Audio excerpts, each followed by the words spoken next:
So let's use that information together with the affirmation we gave about our higher self for a brief meditation. I invite you to close your eyes and contemplate the golden angel that lives inside.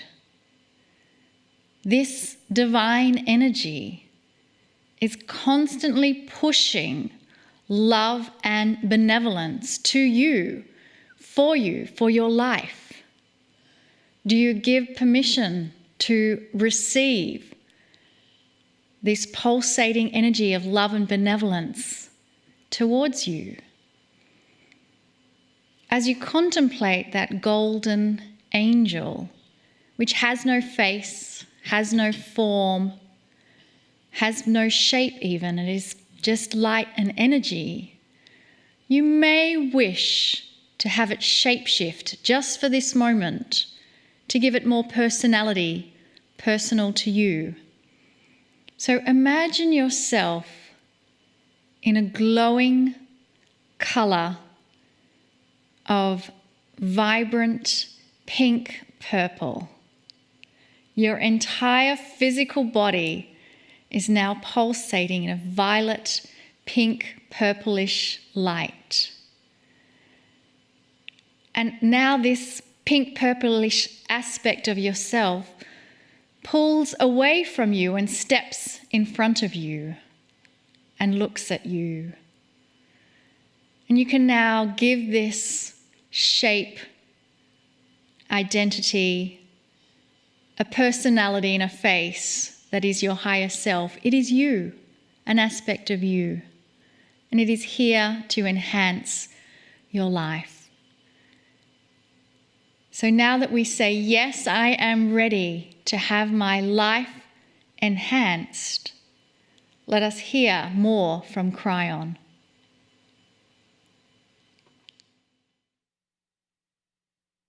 Greetings, dear ones. I'm Kryon of Magnetic Service. So many questions about confusing things.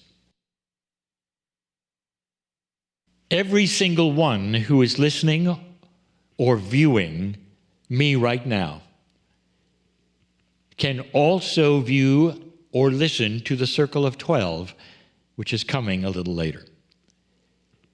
So I want to make this particular channel a precursor to the Circle of 12, which you can also view and see. But there is so much more right now. You have just heard an answer from some years ago that I gave regarding a collective energy of prayer. It may be very, very complex, the answer, but let's put it this way. If you pray for someone to be healed, and what if that someone doesn't feel that they are worthy at all? In fact, what if that was what they learned from birth? They are not worthy. So they can have prayer, but God has to heal them in a certain way because they are unworthy. I will tell you right now that their filter of unworthiness will temper how much they get from the group who was praying. You knew that, didn't you? You had to know that. This balanced push and pull energy of benevolence and kindness and beauty of prayer to someone else, that someone else has to be on the receiving end. They have to be ready to catch the ball. And that ball is kindness and compassion and healing. But if they're not ready to catch it, and they're saying, I am not worthy, I have a filter that says, this probably won't work. Didn't work for somebody else, it's not going to work for me. It probably won't work. Have you ever had this explained to you in this way? For those of you who might be in trouble right now, and you need that which is the energy from the others, I ask you, are you ready to catch that ball? Or do you deny it And you might say, no, I'm ready. I need it. I didn't ask if you needed it. I asked if you were ready to catch the ball. Tonight's channeling will be one of 4 and will be the prologue, you might say, for the Circle of 12 to come in just a few minutes, that all of you can watch and continue to watch. And this particular channeling and the 3 others that will follow this month, I am titling Conversations with an Angel. And even before we get to that angel that you may converse with, I'm going to ask you a question. What do you think about an angel? You can tell where this is going. There's going to be 4 messages given. But what if you're not ready to receive them? Here we go again. What is your idea of an angel? It's so interesting, is it not, that those who would listen to this and see it as a channeling and then close the door because they don't believe in channeling will still believe in angels. It's almost worldwide. Almost every organized doctrine has space in it for stories about angels. And so you ask to yourself, what are they? They seem to have occurred in the sky before masters are born. They give messages. They appear to certain humans a certain way. They give very long messages. Sometimes they give an entire doctrine. It comes from an angel. Who is that angel? That particular answer might be debated over and over. Is it a master? Is it God? Is it a representation of God? Who is the angel? But no one questions the authority when they show up and give a message. What's the first thing the angels say? Fear not. Why would you fear this beautiful entity that would come down, often looking like a woman? They're not always women. It depends upon, if you've noticed, the hierarchy. By the way, if you want to take a look at the hierarchy of angeldom, that is a mirror of the hierarchy you have assigned to yourselves. You do understand that, do you not? You often mirror your own hierarchy, your own beliefs, your own who's in charge and why, and then you put it on divinity. I'll tell you about angels. They're beautiful, beautiful, multidimensional entities, if you wish to say that, with sentience, that always represent the most divine of the divine, the creative source. And when they show up, quite often it's spectacular. And that is why there's fear. You don't see a woman with a halo in a beautiful outfit. You see multidimensionality at its grandest, where things swirl around and there are lights and you don't understand it. And sometimes you feel the multidimensionality of it, which doesn't really meld with 3-dimension. And you feel it in the air and you're afraid. And this is why the messages have always been the same. If they were translated correctly, when an angel appears anywhere for any reason to any human being, they always say, don't fear me.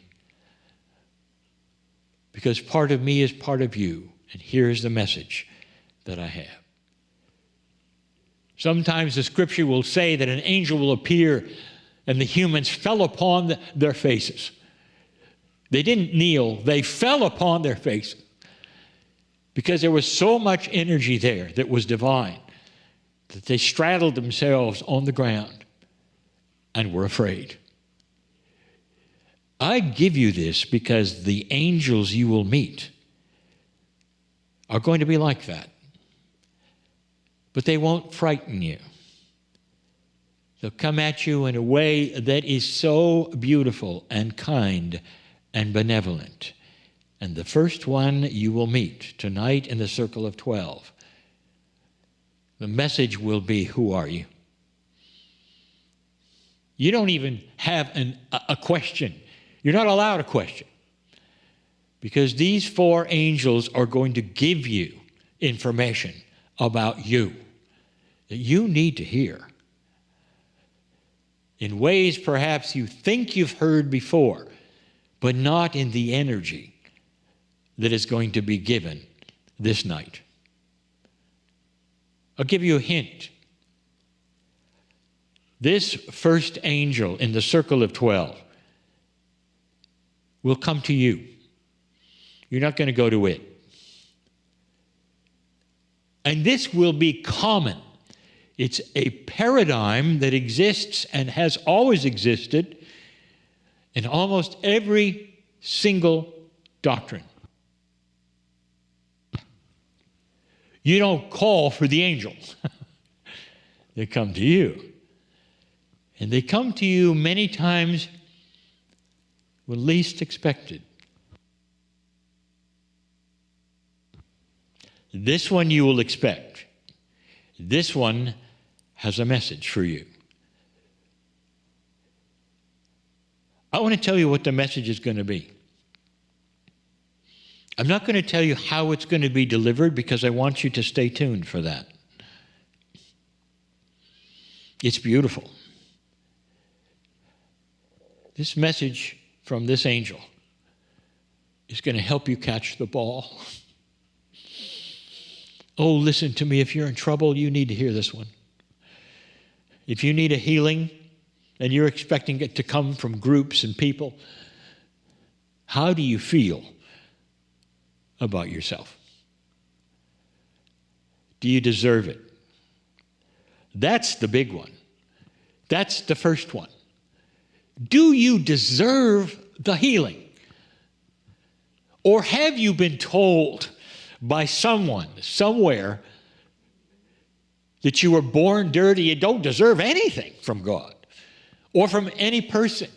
How are you going to catch the ball of divinity when you don't even see it coming? How are you going to catch the ball of divinity when you don't want to know what it looks like? How are you going to catch anything when you don't even know what it's thrown or don't deserve to catch it? Those are the questions, are they not? This is the angel that's going to describe you. And you may think you've heard it before, how God sees you, how you see you,